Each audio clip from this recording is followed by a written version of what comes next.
Olá pessoal, tudo bem? No tabuleiro aí, uma posição da defesa eslava. Defesa eslava, variante das trocas, em que as negras estão tanto quanto recuadas e as brancas têm uma boa vantagem de desenvolvimento. Isso aqui aconteceu na quinta partida do primeiro campeonato mundial oficial de xadrez de brancas, Johannes Zukertor, e de negras, Wilhelm Steinitz. Deixa eu mostrar aqui para vocês a tabela do campeonato, né? Foram 20 partidas. A gente mostrou a primeira partida com aquela vitória espetacular do Steinitz. E olha aí, pessoal, seguiram-se 4 vitórias do desafiante, do Zukertor, né? 4 vitórias. Por que eu chamo o Zukertor de desafiante? Porque o Steinitz era tido na época como o campeão mundial defensor, que ele já havia derrotado Steinitz 20 anos Steinitz, Anderson 20 anos antes.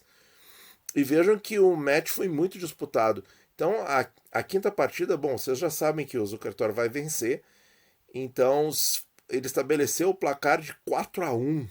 Depois perdeu duas na sequência, empatou, perdeu de novo. E aqui o Steinitz provou a sua superioridade e encerrou o match vencendo as 3 últimas.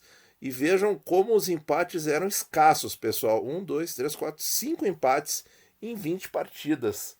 Né? Empates escassos e as partidas indo todas para um desfecho decisivo. Então, voltando aqui para a nossa posição, deixa eu tirar aqui a aba dos comentários. Agora sim, vamos ver desde o começo. Então, o Zukertor abrindo com peão dama, D4, D5, C4, C6, cavalo C3, cavalo F6, E3, bispo F5, C por D5, C por D5, dama B3, bispo C8. E esse lance está certo, pessoal. Cavalo F3, cavalo C6, cavalo E5, E6, bispo B5. Aqui as brancas têm uma vantagem de desenvolvimento, realmente elas estão bem mais rápidas. Dama C7, bispo D2, bispo D6, F4, consolidando o cavalo no centro, roque, torre C1. Então, desenvolvimento bastante harmônico, tudo tranquilo no campo das brancas. Veio bispo por E5 agora, e o computador já dá esse lance como uma imprecisão aqui do Steinitz, porque justamente vai permitir uma liberdade no flanco rei. F por E5 e cavalo E8. Cavalo E8. E aqui o Zukertor toma com o peão certo, né? Porque D por E5 é muito mais fraco, né? A gente não tem a coluna F aberta, enfim, não faz sentido tomar com o peão do centro em direção, tirando da coluna D para E. Faz mais sentido tomar com o peão de flanco em direção ao centro. Cavalo E8, roque, F6, e aqui o Steinitz já tenta abrir aí, né? Porque ele está vendo os problemas que ele vai sofrer um ataque. Bispo D3, volta para essa diagonal importante. Torre F7, dama C2, F5, tentando bloquear as ações. Cavalo E2, bispo D7, torre F2, torre C8. Então, a torre e dama na mesma coluna aí, coluna C aberta, né? Não tem peões. Bispo C3, dama B6, dama D2, cavalo E7, torre de C para F1, bispo B5 trocando o seu bispo mal, mas o Zukertor nega, bispo volta para B1, dama A6, G4. Olha aí, os caras não tinham medo de abrir o flanco rei.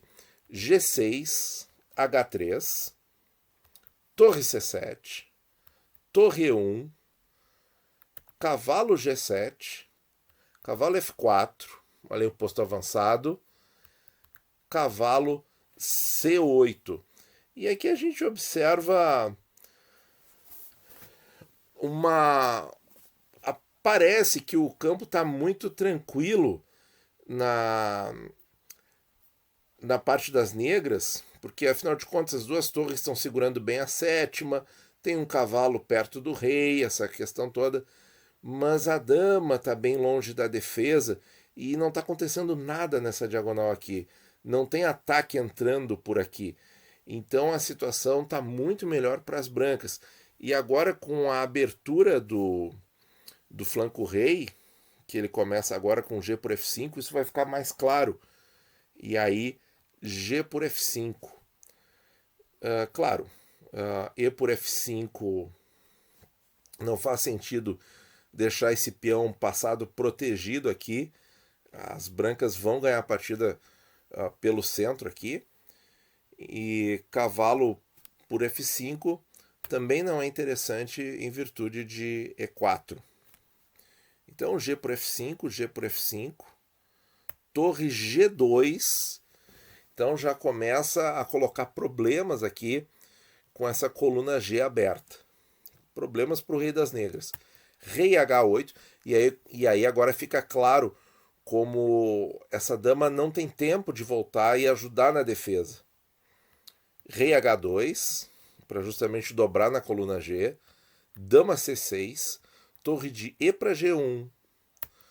Cavalo E7, tentando trazer os reforços com pressa.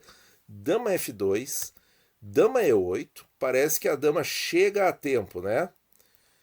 E agora as brancas fazem o lance decisivo da partida, pessoal. Vale a pena dar uma pausa e tentar descobrir. Muito bem, parabéns se você acertou. Torre por G7 e aqui o Steinitz abandonou. Vamos ver aqui como poderia ter continuado essa partida. Bom, essa captura já fica bastante complicado, né? Continua com torre por G7. Rei por G7. E agora cavalo por E6. Dá para ver que não tem muita saída aqui para as negras. Elas vão continuar sofrendo ataque e perdendo material. Vamos dizer, rei aqui, cavalo por C7, dama D7, cavalo B5, dama por D5, B5 e bispo por F5. Olha aí, pessoal, além da peça a mais, né, que por enquanto parece assim um peão grande, mas é par de bispo, né? Claro que pode desmanchar o par de bispo, mas tem peça a mais, tem peão a mais e tem ataque ainda. Tem ataque rei preto exposto. Então realmente não tinha condições. E uma partida de manobras em que a coisa, em que vejam que o elemento estratégico aqui mais importante foi de fato a coluna G aberta. Deixa eu tirar aqui o Stockfish, que ele ocupa muito processamento, né? E uma torre em G8 teria deixado a partida com outro resultado, me parece. Dama C6, ó, torre de E para G1, e aqui ele tirou a comunicação das torres, né? Aí veio dama F2, dama E8. E aí com a comunicação das torres não estabelecida veio o sacrifício de qualidade e o Steinitz abandonou aqui. Ele não esperou a continuação, mas a gente vê que realmente não ia ter jogo para as negras aqui, também com esse peão aí caindo. Realmente fica muito difícil, né? A situação completamente dominada para as brancas. Então, pessoal, com esse descuido aí na defesa, o Steinitz estava com 4-1, placar de 4-1, com 4 derrotas seguidas, né? No entanto, como vocês viram ali, ele consegue se recuperar e naquela época eles não jogavam para empatar, não, era para decidir a coisa. Outra mentalidade, né? Outro jeito de jogar.